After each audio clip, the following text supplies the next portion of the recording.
नमस्कार, आप देख रहे हैं बिजनेस टुडे बाजार।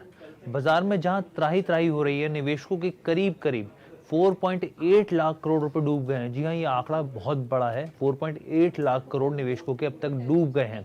आप इस आंकड़े से खुद अंदाजा लगा सकते हैं कि गिरावट कितनी बड़ी है। इस गिरावट में ऐसा एक स्टॉक है जो कि इंटरडे के दौरान करीब 13% उछल गया है। यहाँ पर हम बात कर रहे हैं एक ऐसे स्टॉक की जिसने निवेशकों को एक दिन में जबरदस्त कमाई करके दी है। यहाँ पर बात हो रही है डेक्कन गोल्ड माइंस की। ये स्टॉक अचानक क्यों उछल गया, आइए स्टॉक के बारे में विश्लेषण करते हैं, इसके बारे में कुछ चीजें जानते हैं। तो इसके लिए आपको ये समझना होगा कि डेक्कन गोल्ड माइंस कंपनी आखिर करती क्या है। ये कंपनी भारत और दुनिया के देशों में गोल्ड एक्सप्लोरेशन और माइनिंग से जुड़ी हुई है। अब आपको बताते हैं कि खबर क्या है, किस खबर के दम पर ये स्टॉक 13% तक उछल गया। कंपनी ने शेयर बाजार को ये जानकारी दी है कि तंजानिया के नाजेगा टैबोरा ग्रीनस्टोन बेल्ट में प्रोस्पेक्टिव लाइसेंस उनको मिला है, जिसमें अधिकतम 8.52 ग्राम सोना प्रति टन तक खनन द्वारा मिल सकता है।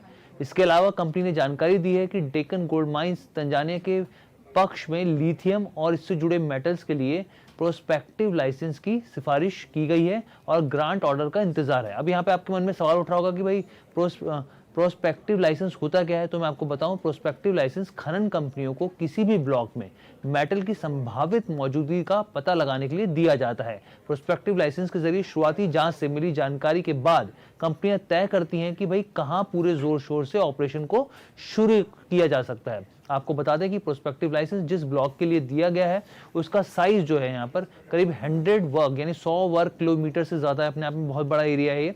कंपनी ने जानकारी दी है कि उनकी टीम ने 5 प्रोस्पेक्टिव लाइसेंस ब्लॉक में खोज शुरू की थी। इसमें से 2 ब्लॉक में संभावनाएं नजर आई हैं जिसमें आगे चल के खोज की जाएगी। कंपनी ने इसके साथ ही तंजानिया में 3 प्रोस्पेक्टिव लाइसेंस की मांग की थी और ये लाइसेंस गोल्ड, लिथियम और ग्रेफाइट की खोज के लिए थे। इसमें से जो लिथियम के लिए प्रोस्पेक्टिव लाइसेंस की सिफारिश हो गई है, वहीं सोने के लिए जिस ब्लॉक के लिए प्रोस्पेक्टिव लाइसेंस की मांग की गई थी उन ब्लॉक के साथ जहां पर कंपनी हाई ग्रेड गोल्ड हासिल कर सकती है, यहाँ पे इसकी शुरुआत की गई है। हालांकि खबर के बाद ये स्टॉक 13% तक उछला। शेयर बाजार में तेज गिरावट के बीच डेक्कन गोल्ड माइन का जो स्टॉक है जब बंद हुआ तो करीब करीब ये 5% के साथ ये बंद हुआ है। अब यहाँ पे बात करते हैं कंपनी की और उसके फंडामेंटल की। साल 2003 में ये कंपनी स्टैब्लिश हुई थी। इसके जो प्रमोटर्स हैं वो ज़्यादातर ऑस्ट्रेलियंस हैं। कंपनी माइनिंग और एक्सप्लोरेशन से जुड़ी हुई है। कंपनी के मार्केट कैप की बात की जाए तो 1521 करोड़ का है, लेकिन इसका जो पीई है वो माइनस है, यानी इसका मतलब ये होगा कि कंपनी लॉस मेकिंग है। Q3 की बात की जाए तो प्रॉफिट सिर्फ 5 करोड़ था और रेवेन्यू 0 है। जी हाँ, रेवेन्यू जो है वो 0 है।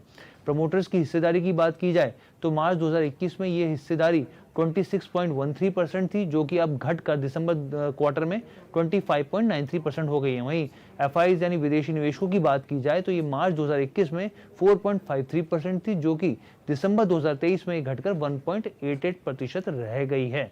तो यहाँ पर हमने आपको समझाने की कोशिश की कि इंटरडे के दौरान इस स्टॉक में तेजी क्यों रही और इसके फंडामेंटल कैसे हैं, क्योंकि बहुत सारे जो निवेशक होते हैं वो स्टॉक की तेजी पर भी दाव लगाते हैं, लेकिन ये आपको समझना चाहिए कि फंडामेंटल्स कंपनी के क्या कहते हैं।